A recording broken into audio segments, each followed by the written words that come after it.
Alrighty, we had a fun week. You saw it there, but we're continuing now. Joining me now is media personality Adri V, the Getta, to get us up to date on all the trending topics happening in the sports and entertainment world. Hi, Adri V, how are you? Listen, we've been gone for a minute. Now we're back with the topics. I missed you, and I'm glad you came back because there's so much going on. Listen, I missed you too, and I see you had a festive week. I sure did.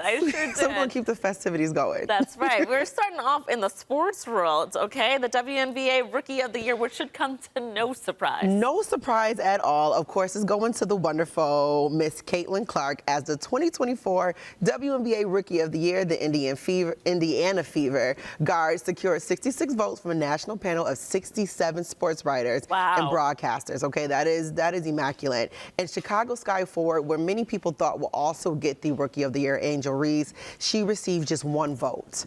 That was like, wow. It was unanimous across the board. Across the board. Now, Clark set the WNBA single season record with 337 assists, along with rookie records for 769 points and 122 three-pointers. So, congratulations, Miss Caitlin Clark. Well deserved. Yes, a lot of hard work. That's right. Okay. Now, unfortunately, we lost someone pretty iconic in the Hollywood world. I feel like every day we wake up, we're losing people. I know. This is really part of life cycle, right? Yeah. And so who we lost, and I didn't know we lost at all, of course, we're talking about the amazing John Amos, who is known for his iconic role, and of course, as John James Evans on Good Times. Good Times. Yes, and of course, Coming to America. Yes. And Coming to America too, as Mr. McDowell. But get this, he passed away August 21st due to natural causes. Wait, in August? August, okay, and we're just becoming aware of it. And his son confirmed the news, calling him a man with a heart of gold. And of course, he leaves behind a remarkable legacy on television and film. But here was the issue.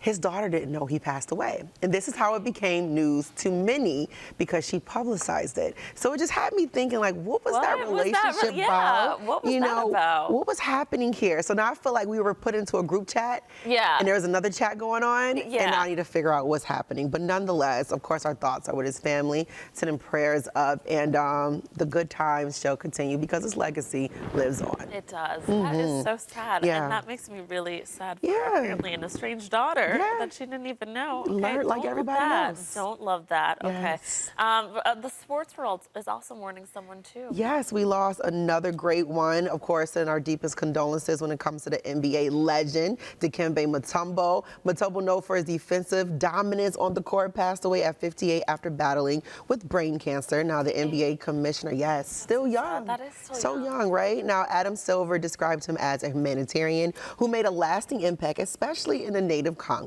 Now, he was inducted into the Basketball Hall of Fame in 2015, and he will forever be known as that man who put up that finger, of course, when it comes to you trying to do what you do in his house. Not in my house. That's so that right there is legendary. And of course, when you're a legend, you live on. You know, you may not be present with us, but your spirit keeps it going. Yes. So gone a little too Way young, too unfortunately, soon, but his legacy was absolutely. It's going to continue. Now, we all know Queen Bee. Yes, talk about legacy. Talk about legacy. She was snubbed. She was absolutely snubbed. But of course, for those who are in the country music, they don't snubbed feel from the Country Music Awards. Of course. So we're talking about the Country Music Awards. She was snubbed. But when it comes to the Hollywood Reporter, they're saying that Cowboy Carter album has been submitted for the Best Country Album at the 2025 Grammy Awards. Ooh, she's got her eyes set on that Grammy. Okay, and featuring collaborations, as we know, this album had the great Dolly Parton, Willie Nelson, Miley Cyrus, and more. And this could mark Beyonce's first win in the country genre after being snubbed, as we talked about, in the CMAs. And by the way, she in a People's Choice. She hasn't ever won Album of the Year, right? She has. Okay. But when it comes to country, no. No. Okay. Like, this lady is decorated in every avenue, and now she's stepping into a complete new genre. And did I see someone talk? Was it some country artist was talking about her on the radio and saying, well, she needs to step into our... Yeah, you're stepping into our world. You got to play the game, pretty much, is what he was saying. I don't want to get into too much of the details. However, I don't know how I feel about that. People don't give... She's from Texas. She's from Texas. She grew up listening to country. She did. And absolutely. And so, therefore, you know, people become territorial. And sometimes they feel like you didn't work to be in that particular space.